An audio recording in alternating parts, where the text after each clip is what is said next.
cet additif alimentaire est le fruit d'une trentaine d'années de recherche.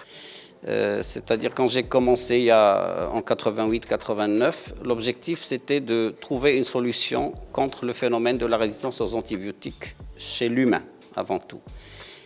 Mais la logique scientifique voulait qu'on commence par travailler chez l'animal. Donc on a travaillé sur l'activité antimicrobienne des huiles essentielles avec le professeur Tantawi El-Araki à l'Institut agronomique vétérinaire Hassan II et avec le département de pathologie aviaire avec le professeur Bouzouba, Ouadfi et toute l'équipe.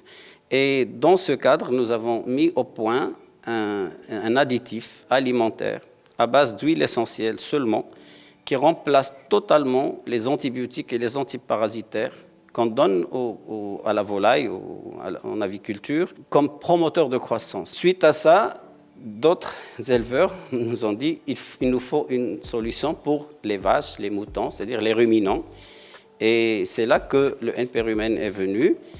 Et ce NP-Rumen, il est aussi à base d'huile essentielle et d'autres substances naturelles, 100% naturelles, qui vont agir sur la flore intestinale, la flore gastrique des ruminants, de telle sorte qu'ils dégagent beaucoup moins de méthane, 30% au moins de méthane, et en plus, ils améliorent les performances zootechniques des animaux, c'est-à-dire plus de lait, plus de viande, meilleure qualité de lait, meilleure qualité de viande. Tous les produits que nous développons ont un impact très positif sur l'environnement, parce qu'il ne faut pas oublier que tous les antibiotiques, tous les antiparasitaires qu'on va donner aux animaux, à la fin, ils vont se retrouver dans l'environnement, ils vont arriver à l'eau, à la nappe phréatique, et après, on va les faire remonter pour irriguer des plantes ou pour faire boire des animaux ou des humains. Donc, l'impact environnemental du fait qu'on donne des produits naturels au lieu de donner des produits chimiques est évident, en plus de cette histoire de méthane,